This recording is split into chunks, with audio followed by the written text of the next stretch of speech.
आज बड़ा ही important article शुरू कर रहे हैं और ये है अल्टरनेटिंग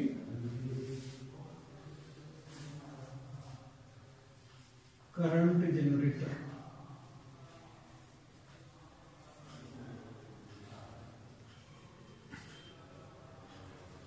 एसी जनरेटर। तो बेसिकली पहले जनरेटर समझने क्या होता है। इलेक्ट्रिक जनरेटर जो है ये एक ऐसा डिवाइस है जो मैकेनिकल एनर्जी को इलेक्ट्रिकल एनर्जी में कन्वर्ट करता है, यानी कि हम इसको मैकेनिकल एनर्जी प्रोवाइड करते हैं और आउटपुट पे हमें इलेक्ट्रिकल एनर्जी मिलती है। जैसे देखें ये जो हमारे जनरेटर हैं किस तरह चलते हैं, इसमें एक इंजन होता है। अब इंजन जो है वो एक अल्टरनेटर उसको वैसे कहते हैं जनरेटर को। तो वो क्या करता है कि इंजन जो उसको रोटेट करवा रहा है, यानी कि उसके आर्मेचर को रोटेट करवा रहा है। मेन इंजन जो है वो मैकेनिकल एनर्जी प्रोवाइड कर रहा है और उसकी रिजल्ट के तौर पर हमें क्या मिलता है, electrical energy, electric current, electric power जो है हमें मिलती है। तो ये कहलाता है इलेक्ट्रिक जनरेटर। अब इलेक्ट्रिक जनरेटर को दो कैटेगरी में डिवाइड किया जा सकता है। अगर तो हमारी आउटपुट जो है वो अल्टरनेटिंग करंट हो तो हम इस जनरेटर को कहेंगे अल्टरनेटिंग करंट जनरेटर। और अगर हमें डीसी मिल रहा हो, डायरेक्ट करंट मिल रहा हो, तो इस किस्म के जनरेटर को हम डायरेक्ट करंट जनरेटर कहते हैं। तो हमारे सिलेबस के अंदर पहले वैसे तो दोनों ही थे, तो अब जो एएलपी है उसमें डीसी जनरेटर तो निकाल दिया गया है। तो ये ही अल्टरनेटिंग करंट जनरेटर जो है ये सिलेबस में शामिल है और ये इस चैप्टर में गालबन आखिरी आर्टिकल है, बाकी आर्टिकल जो है इसे निकाल दिया गया है। तो अल्टरनेटिंग करंट जनरेटर या एसी जनरेटर जो है क्या होता है, आपको याद होगा पिछले चैप्टर में हमने एक बात पढ़ी थी कि अगर एक मैग्नेटिक फील्ड है, उस मैग्नेटिक फील्ड के अंदर अगर एक करंट कैरिंग कॉइल पड़ी होगी तो उसमें टार्क पैदा होता है। तो टार्क पैदा होने की वजह से अगर वो कैपेबल ऑफ रोटेशन हो तो जाहिर है कॉइल जो रोटेट करना शुरू कर देती है। अब हम इसका रेसिप्रोकल देखते हैं कि अगर एक कॉइल जो है उसको मैग्नेटिक फील्ड के अंदर रोटेट करवाया जाए तो क्या उसमें करंट या इलेक्ट्रिकल एनर्जी जो है वो प्रोड्यूस होगी। यानी कि जब हम कॉइल को करंट कैरिंग कॉइल को मैग्नेटिक फील्ड के अंदर रखते हैं तो उसमें टार्क पैदा होता है, रोटेट करने की अहल हो जाती है। और अगर हम कॉइल में उसको रोटेट करें तो क्या कॉइल में करंट इंड्यूस होगा। इसका आंसर जो है वो यस में है, हाँ में है। ये देखिए ये हमारे पास इस तरह मैग्नेटिक फील्ड है और ये दो पोल फेसेस हैं मैग्नेट के, एन और एस। आपको पता है कि एन से लाइनें ओरिजिनेट होती हैं और एस पे आके टर्मिनेट होती हैं। तो ये आपके पास एक कॉइल है, तो ये कॉइल है, ये इस तरह एक रेक्टेंगुलर कॉइल लेते हैं,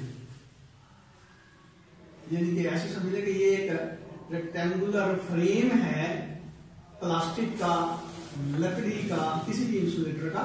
तो उसके ऊपर जो है हमने क्या किया हुआ है, वाइंडिंग की हुई है। अब बिल्कुल ऐसे जिस तरह ये देखिए ये डस्टर है, हमने क्या किया इसके ऊपर तार लेके उसकी इस तरह वाइंडिंग कर दी, तो ये क्या बन जाएगी, एक रेक्टेंगुलर कॉइल बन जाएगी। अब ये रेक्टेंगुलर कॉइल जो है इसको हमने रखा हुआ है मैग्नेटिक फील्ड के अंदर। ये थोड़ा सा और क्लोज कर देते हैं, ये ऐसे ये दोनों एंड है इसके। अब ये जो कॉइल है इसकी ज्योमेट्री कुछ यूं है कि इसकी जो लेंथ है, कॉइल की जो लेंथ है साइडों की, वो कह लें कि कैपिटल एल के इक्वल है। और ये है इसका एक्सिस ऑफ रोटेशन, यानी कि कॉइल जो है इस एक्सिस के अबाउट रोटेट कर रही है। तो ये इसका एक्सिस ऑफ रोटेशन है। यहां से लेकर यहां तक ये डिस्टेंस हम कह लें कि ये इसका आर है।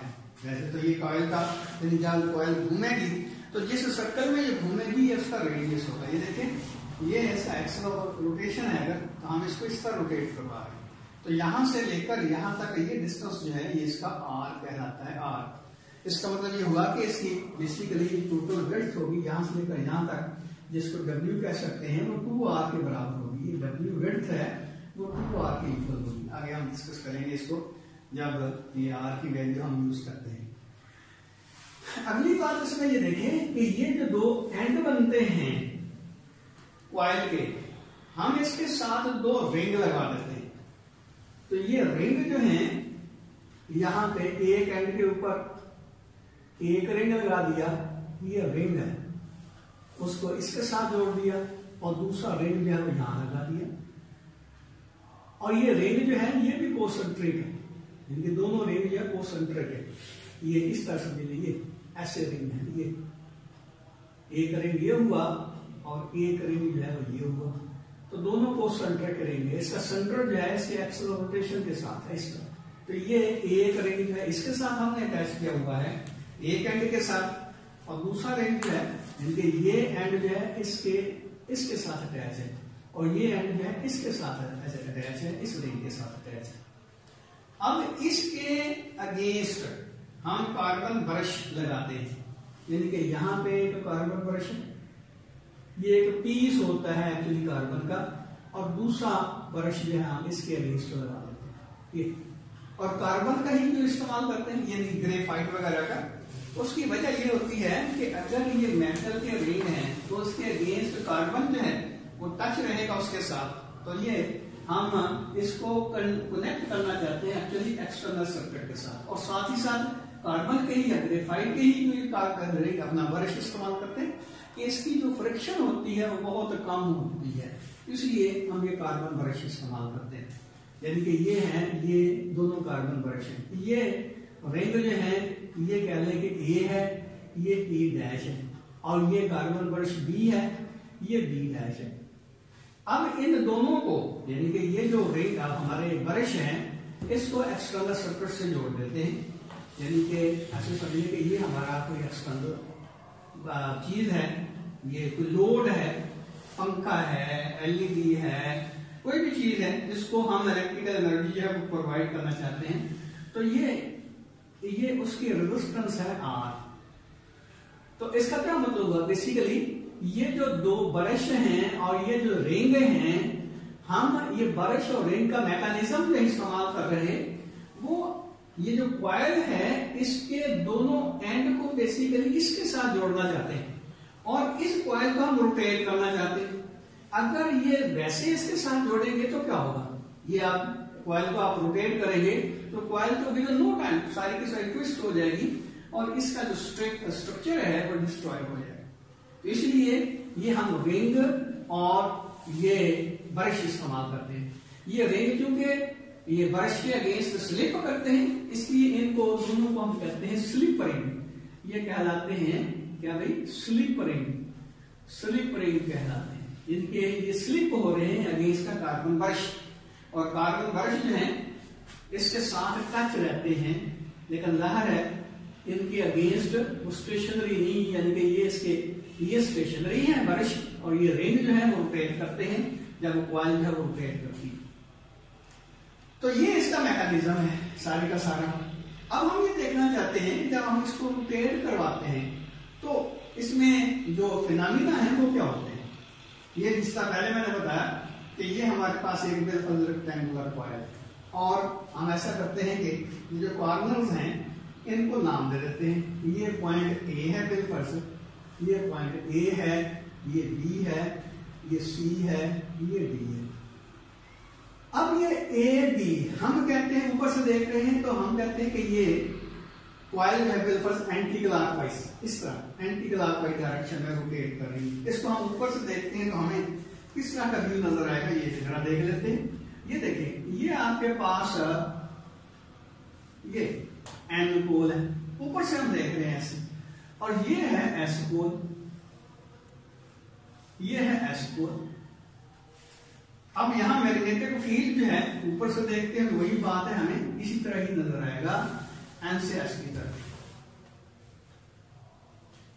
तो डेफिनेटली ऊपर से ये रिंग भी नजर आएंगे, लेकिन हम उन रिंग्स को इग्नोर कर देते हैं, हम सिर्फ ये कॉइल देख रहे हैं। तो ये जो कॉइल होगी उसका एक लम्हे के लिए हम कहते हैं उसकी पोजीशन जो ये है, ये जो कॉइल है इसकी पोजीशन ये है और ये बिल्कुल इस तरह रोटेट कर रही है, तो ये जो एंड होगा जाहिर है ये एंड ए पॉइंट ये वाला ए हमें नजर आ रहा है और ये डी नजर आ रहा है, ये वाला डी नजर आ रहा है, ऊपर से हम देख रहे हैं, इधर से देख रहे हैं ऐसे, तो ये ए और ये डी नजर आ रहे हैं। अब ये कॉइल में इस तरह रोटेट कर रही है ऐसे, इसका मतलब जो है कि इस पॉइंट पे ऊपर इसकी इंस्टेंटेनियस वेलोसिटी जो लीनियर वेलोसिटी होगी इंस्टेंटेनियस, उसकी डायरेक्शन ये होगी, ये होगा बी, डेफिनेटली इसका ये बी होगा इस डायरेक्शन में।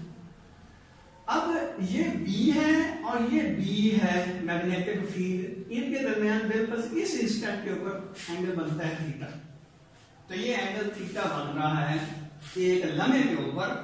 ये हमारा जो एंड बनता है या ये वाला जो एंड बनता है इसका मैग्नेटिक फील्ड के साथ इसकी जो वेलोसिटी का मैग्नेटिक फील्ड के साथ ये एंगल बनता है एक लम्हे के लिए, वो कह लेंगे थीटा के इक्वल है। अब इस पोजीशन के ऊपर अगर हम देखना चाहते हैं कि A B B C C D और डी ए में ईएमएफ कितनी पैदा होती है, तो डेफिनेटली हमने क्या पढ़ा था कि जब एक कंडक्टर जो है उसको मैग्नेटिक फील्ड के अंदर मूव करवाया जाता है तो उसमें मोशनल ईएमएफ पैदा होती है। मोशनल ईएमएफ की वैल्यू है epsilon is equal to V B L sine of theta के बराबर। अब आपको याद आ गया होगा ये मोशनल ईएमएफ जो होती है V B L sine of theta के इक्वल होती है।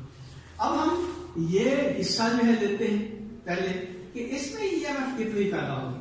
अब ये देखें इस डायरेक्शन में ये हिस्सा जो है जिसकी लेंथ एल के इक्वल है इस डायरेक्शन में ऐसे मूव कर रहा है। ये मिसाल के तौर पर ये जो हमारा मेरा मार्कर है ये इसकी लेंथ जो है इसके इक्वल है। अब देखिए ये इस तरह मूव कर रहा है एक लम्हे के लिए, ये ऐसे मूव कर रहा है ऐसे, तो इस मोशन की वजह से यानी कि मैग्नेटिक फील्ड के अंदर कंडक्टर की मोशन की वजह से जो ईएमएफ पैदा होगी इस एंड के ऊपर, ये फार्मूला इस्तेमाल करके अगर हम निकालें तो आ जाएगा एप्सिलॉन ए बी से इसको शो करते हैं। तो ये इसकी वेलोसिटी जो है v के इक्वल है, मैग्नेटिक फील्ड की वैल्यू b है, इसकी लेंथ जो है हमने l ली है और ये आ जाएगा साइन ऑफ थीटा, क्योंकि हमने कहा कि b और b के दरमियान एंगल जो है वो थीटा के इक्वल है आएगा। अब इसमें एक और बात बड़ी इंपॉर्टेंट है, वो ये कि इसमें ईएमएफ पैदा कैसे होगी। वजह ये है यानी कि जो चार्ज कैरियर है या चार्जेस इसके अंदर एग्जिस्ट करते हैं चार्ज कैरियर को, उसके ऊपर फोर्स किस डायरेक्शन में लगेगी जिसकी वजह से ये ईएमएफ पैदा होगी। तो ये देखिए एक लम्हे के लिए हम कहते हैं कि ये जो हिस्सा है हमारी तरफ आ रहा है, ऐसे होगा ना, जब ये कॉइल रोटेट करेगी तो ये एंड हमारी तरफ, ये एंड हमसे आगे जा रहा होगा, तो ये जब हमारी तरफ आएगा तो ये देखिए ये बी की डायरेक्शन है, ये बी की डायरेक्शन है, तो ये v ये b, इसका मतलब हमने पढ़ा था ना F is equal to Q V cross b, यानी कि फोर्स जो लगेगी चार्ज के ऊपर वो v क्रॉस b की डायरेक्शन में होगी, और v क्रॉस b की डायरेक्शन क्या बनती है, राइट हैंड रूल इस्तेमाल करें। ये आपके पास ये देखिए ये एंड हमारी तरफ आ रहा है, ऐसे आ रहा है, ये v है इसकी और ये b है, ये हमसे अभी जा रहा है, सॉरी ये भी b है, ये दोनों वैसे एक दूसरे के अपोजिट है, और ये है b यानी कि ये डायरेक्शन है b की। इस सिचुएशन में जो फोर्स लगती है चार्ज पार्टिकल के ऊपर, ये देखिए v पे हाथ रख के b की तरफ रोटेट करें तो अंगूठा जो ऊपर की तरफ जाता है, इसका मतलब चार्ज कैरियर के ऊपर जहां इस एंड के ऊपर जो फोर्स लगेगी उसकी डायरेक्शन जो है अपवर्ड होगी। जब अपवर्ड डायरेक्शन में चार्ज कैरियर के ऊपर फोर्स लगेगी तो इसका मतलब करंट इस डायरेक्शन में इंड्यूस होगा ऊपर की तरफ, यानी कि ये इस तरह फोर्स लग रही है हमारे पास चार्ज कैरियर के ऊपर अपवर्ड डायरेक्शन में, ये b है ये b है, फोर्स ऊपर की तरफ लगेगी, चार्ज कैरियर पर मूव करेगी। अब अगली बात ये इसमें इस मोशन की वजह से ये ईएमएफ पैदा होगी, चार्ज कैरियर के ऊपर जो फोर्स लग रही है उनकी मोशन की वजह से ज़ाहिर करंट फ्लो होगा, यदि चार्ज कैरियर मूव करेंगे तो ये एंड जो है लोअर पोटेंशियल पे चला जाएगा, ये हायर पोटेंशियल पे चला जाएगा, तो ये जो एप्सिलॉन ए बी है यहाँ पे क्रिएट हुआ इसकी मोशन की वजह से हुआ, जो कि B B R sine of theta के इक्वल हो। अब ये बी सी एंड लेते हैं, अब बी सी एंड जो है ये भी मूव कर रहा है, यानी कि इस तरह ऐसे जब ये मूव कर रहा है तो यहाँ देखिए ये जो एंड है ये वाला ये इस तरह मूव करेगा ऐसे, तो ये एंड इधर मूव कर रहा है और बी की डायरेक्शन ये है। इसका मतलब ये हुआ कि इस कंडक्टर के ऊपर, इस कंडक्टर के अंदर जो चार्ज कैरियर है उसके ऊपर फोर्स इस तरह इस डायरेक्शन में लग रही है। अब ये थोड़ी सी बात है, इसको समझने की कोशिश करें। ये आपके पास अगर एक ट्यूब है, गिलास ट्यूब, अब इसके अंदर हमने रखे हुए हैं स्टील बॉल, ये है स्टील बॉल्स, ये स्टील बॉल है गिलास ट्यूब के अंदर। तो अगर हम एक मैग्नेट जो है इधर लेके आते हैं बेलफर्स, तो क्या होगा, यानी कि इसका ये एनोड पोल है बेलफर्स, तो क्या होगा, ये स्टील बॉल में इधर अट्रैक्ट होंगे, तो ये स्टील बॉल मूव करेंगे डेफिनेटली, इसमें यानी कि मूवमेंट या फ्लो पैदा होगी, जिसको हम कह सकते हैं कि ये करंट डिवेलप हुआ है। आपको पता है कि करंट फ्लो को कहते हैं। लेकिन यही जो मैग्नेट है अगर हम यहां लेके आते हैं या यहां लेके आते हैं, तो क्या ये मूव करेंगे स्टील बॉल्स? डेफिनेटली नहीं कर सकेंगी। इसका मतलब ये क्यों, वजह ये है कि ये स्टील बॉल में इधर मूव कर सकती है along the pipe, along the tube, इसके परपेंडिकुलर मूव नहीं कर सकती। तो बिल्कुल यहां अगर देखा जाए तो इसमें भी चार्ज कैरियर मौजूद है और चार्ज कैरियर कंडक्टर के अंदर ही मूव करते हैं, यानी कि ये एक पाइप समझ लीजिए, इसमें स्टील बॉल्स पड़ी हुई और इनके ऊपर जो फोर्स लगती है इस एंड, यहां से लेकर यहां तक जो एंड बनता है, इसके ऊपर जो फोर्स लगती है उसकी डायरेक्शन ये है, यानी कि परपेंडिकुलर है ये वायर के, कंडक्टर के। और इधर जो फोर्स लगती है ये देखें, ये इधर आ रहा है एंड, ये इधर आ रहा है और ये एंड उससे अवे जा रहा है। इसका मतलब ये हुआ कि ये V होगा, ये B होगा, फोर्स नीचे की तरफ आएगी। तो इस एंड के ऊपर जो यहाँ पे फोर्स लग रही है वो जाहिर है जैसे जैसे इसका वेलोसिटी बढ़ती जाएगी फोर्स की वैल्यू बढ़ती जाएगी। लेकिन ये फोर्स बढ़ने के बावजूद ये कंडक्टर के अंदर जो चार्ज कैरियर है वो मूव नहीं कर पाएंगे। क्यों नहीं मूव कर पाएंगे? यहां देखें कि अगर along the direction of pipe हम फोर्स लगाते हैं तो चार्ज कैरियर या स्टील बॉल जो मूव करती है। अगर उसके फोर्स परपेंडिकुलर लग रही है तो ये स्टील बॉल मूव नहीं करती। बिल्कुल इसी तरह चार्ज कैरियर के ऊपर जो फोर्स लगती है वो कंडक्टर के परपेंडिकुलर लग रही है। इसका मतलब ये हुआ कि यहाँ चार्ज कैरियर मूव नहीं कर पाएंगे बीसी एंड के ऊपर। जब मूव नहीं कर पाएंगे तो डेफिनेटली इसमें ईएमएफ इंड्यूस नहीं हो सकेगी। तो इसलिए हम कहते हैं कि एप्सिलॉन बीसी जो होगा वो 0 के बराबर होगा। अब तीसरा एंड हमारा है सीडी। अब एप्सिलॉन सीडी किसके बराबर होगा? सीडी, एप्सिलॉन सीडी किसके बराबर होगा? ये देखिए, ये वेलोसिटी की डायरेक्शन है, यानी कि अगर ये एंड जो है, ये वाला एंड जो है वो हमारी तरफ आ रहा है तो ये एंड हमसे अवे जा रहा होगा ना, क्योंकि एक्सिस ऑफ रोटेशन ये पॉइंट है तो ये इस तरह रोटेट कर रहा है। तो v की डायरेक्शन ये, b की डायरेक्शन ये, तो अंगूठा किधर जाता है? नीचे की तरफ। इसका मतलब ये हुआ कि चार्ज कैरियर के ऊपर जो फोर्स यहाँ पे इस एंड के ऊपर लग रही है वो इस डायरेक्शन में लग रही है, इस डायरेक्शन में, यानी कि इस एंड के ऊपर फोर्स इस डायरेक्शन में लग रही है और वो अलोंग द कंडक्टर लग रही है। नतीजा क्या निकलेगा कि चार्ज कैरियर इधर से इधर मूव कर देंगे, मीन पोटेंशियल का डिफरेंस या ईएमएफ है जहां इंड्यूस होगी तो उसकी मैग्नीट्यूड किसके बराबर होगी? Magnitude same VP sin of theta के बराबर ही होगी। क्यों बोला? कि सिचुएशन सेम है। ये देखें, ये एंगल जो है वैसे भी देखें कि साइन का जो, यानी कि ये जो एंगल बनता है ये वाला और ये वाला आपस में इक्वल होंगे। इसकी जो डायरेक्शन है वो भी रिवर्स होगी, एंगल भी रिवर्स हो गया, तो इसका मतलब इसकी मैग्नीट्यूड में कोई फर्क नहीं पड़ेगा, ये VBL के बराबर ही रहेगा। एप्सिलॉन यानी कि CD किसमें ईएमएफ पैदा होता है वो किसके बराबर होगा? VBL साइन ऑफ थीटा के बराबर ही रहेगा। तो इस एंड में ये ईएमएफ क्या इंड्यूस हुआ। अब यहाँ एप्सिलॉन DA किसके बराबर होगा? अच्छा, ये देखेंगे इनकी जो दोनों एंड है वो सिमेट्रिकल हैं, दोनों की वेलोसिटी सेम होगी, इनकी मैग्नीट्यूड सेम होगी, दोनों सेम मैग्नेटिक फील्ड के अंदर पड़े हुए हैं, दोनों की लेंथ सेम है, यहां से लेकर यहां तक और यहां से लेकर यहां तक लेंथ सेम है।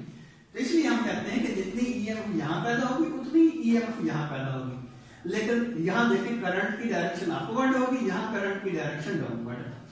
अच्छा, अब अगली बात ये देखें कि इसमें जो ईएमएफ पैदा होगा उसको हम कह सकते हैं एप्सिलॉन DA वो फिर 0 के बराबर होगा। वजह वही पुरानी ये वाली कि फोर्स की डायरेक्शन जो होगी ये इसके यानी कि यहाँ पे इधर लग रही है ऊपर की तरफ, बल्कि यहाँ भी नीचे की तरफ लग रही है और यहाँ ऊपर की तरफ लग रही है।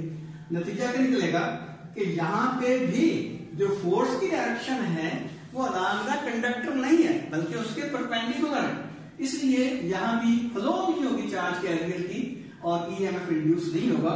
इसलिए मैंने कहा कि एप्सिलॉन भी ये जो है वो भी 0 के बराबर रहेगा। अब यहाँ बच्चे कंफ्यूज हो जाते हैं खास तौर पर कि एक करंट इधर फ्लो हो रहा है ऊपर से नीचे की तरफ, यहाँ नीचे से ऊपर की तरफ फ्लो हो रहा है, तो शायद ये दोनों करंट एक दूसरे को कैंसिल कर देते हैं। ऐसी बात नहीं है, ये बिल्कुल इसी तरह की बात होगी कि एक बैटरी यहाँ लगी हुई है, एक बैटरी यहाँ पे लगी हुई है और बैटरी के जो टर्मिनल है वो कुछ यूं है। यहाँ देखें कि ये इसका पॉजिटिव टर्मिनल हो गया बैटरी का ये, और ये इसका नेगेटिव टर्मिनल हो गया, ऐसे समझ लें। ये सेल जो हमने लगाए हैं ये, अब अगर हम इसको इसके साथ जोड़ दें, इसके साथ जोड़ दें तो क्या होगा? ये चलो ये भी एक रेजिस्टर लगा हुआ है, यहाँ भी एक रेजिस्टर लगा हुआ है, तो ये पॉजिटिव टर्मिनल ये नेगेटिव और ये नेगेटिव ये पॉजिटिव। अब ये जो करंट फ्लो करवाएगा इस डायरेक्शन में और ये किस डायरेक्शन में, ये भी इस डायरेक्शन में। इसका मतलब ये हुआ कि बेसिकली ये दोनों सीरीज में आ गए, तो दो सेल जो है सीरीज में लगे होंगे तो डेफिनेटली क्या होगा, वो एक दूसरे की वोल्टेज को एनहांस करेंगे, दोनों की वोल्टेज का सम जो है हो जाएगा टोटल वोल्टेज जो सर्किट के अंदर इन्वॉल्व होगी। बिल्कुल ऐसा समझिए कि जिस तरह ये एक सेल जो है वो 1.5 वोल्ट का है और दूसरा सेल भी यहाँ लगा हुआ है उसके सीरीज में लगा हुआ है, ये भी 1.5 वोल्ट का। ये देखिए ये नेगेटिव ये पॉजिटिव, ये नेगेटिव ये पॉजिटिव ये नेगेटिव, तो ये नेगेटिव ये पॉजिटिव। इसका क्या मतलब हुआ, यहां से लेकर यहां तक का जो पोटेंशियल का डिफरेंस होगा वो 3 वोल्ट के बराबर होगा। मीन दोनों सेल की या ईएमएफ या उसमें ऐड अप हो जाएगी। यहां भी यही बात है कि ये देखिए ये करंट इधर फ्लो होगा और यहाँ ईएमएफ पैदा नहीं हुई, लेकिन ये करंट जो है ये पूरे सर्किट में फ्लो होगा ना, ये इस तरह ऐसे ये, तो ये करंट की डायरेक्शन ये बनेगी। ये मेरा ख्याल है बात क्लियर हो गई होगी। ये देखिए ये इस तरह, तो इसमें करंट फ्लो होगा। इसका क्या मतलब हुआ कि दोनों जो ईएमएफ इंड्यूस हो रही है इस एंड के अंदर भी इस एंड के अंदर भी, वो दोनों एक दूसरे को असिस्ट कर रही हैं, तो टोटल ईएमएफ किसके इक्वल होगी, यानी कि ये पूरी कॉइल की या पूरे लूप की जो ईएमएफ होगी वो किसके इक्वल होगी। तो हम कह सकते हैं एप्सिलॉन जो होगा वो किसके इक्वल होगा। ये देखिए epsilon is equal to epsilon A B plus epsilon BC plus epsilon CD plus epsilon BA. लेकिन ये देखें ए बी जो है वो है बीबीएल साइन ऑफ थीटा और ये 0, ये भी बीबीएल साइन ऑफ थीटा और ये भी 0 हो गया। तो टोटल ईएमएफ जो होगी वो किसके इक्वल होगी, एप्सिलॉन जो होगा वो 2VBL साइन ऑफ थीटा की इक्वल होगी। यानी कि अगर ये सिंगल लूप है तो इसमें जो ईएमएफ इंड्यूस होगी epsilon is equal to 2VBL sine of theta के बराबर होगी। अब ये देखिए सारी की सारी डिस्कशन जो है हमने सिंगल लूप के लिए की, लेकिन क्वाइल जो होती है उसमें सिंगल लूप तो नहीं होते, उसके नंबर ऑफ लूप जो है एक से ज्यादा होते हैं।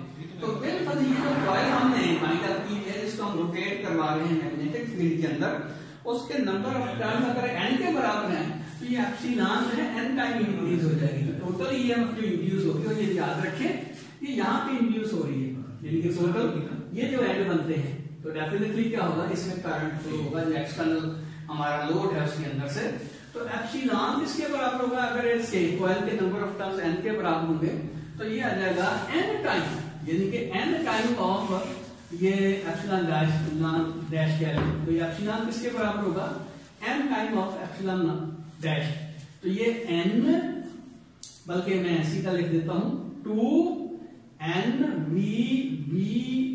साइन ऑफ थीटा के इक्वल होगा। अब अगली बात कि b किसके बराबर होता है। अब एक बॉडी जो है सर्कुलर पाथ में मूव करती है, देखिए ये एंड जो है ये वाला एंड सर्कल में मूव करेंगे, ऐसे रोटेट करेंगे, ये दोनों ऐसे सर्कल बनाएंगे, तो उस सर्कल का रेडियस ये होगा, यानी कि ये सर्कल में दोनों एंड जो है रोटेट कर रहे हैं जिसका रेडियस आर के बराबर है।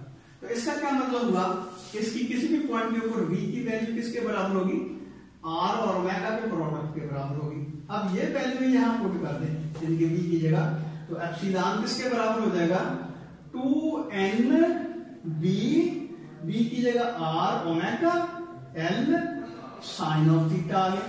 हम इसको यूं भी तो कह सकते हैं nb omega 2rl sine of theta. अब ये 2rl किसके बराबर होगा, ये देखिए यहां से लेकर यहां तक ये 2r बनता है जिसको हमने विड्थ कहा था, और यहां से लेकर यहां तक इसकी लेंथ है। तो लेंथ और विड्थ का प्रोडक्ट जो है वो कॉइल के एरिया के इक्वल होगा। तो हम कह सकते हैं epsilon is equal to nb omega a sine of theta. तो ये ईएमएफ पैदा होगी। तो आज चूंकि ये आर्टिकल लंबा है, खत्म तो नहीं हो सकेगा, तो कल इंशाल्लाह तसल्ली से इसको करेंगे। लेकिन यहां तक अगर कोई बात समझ नहीं आई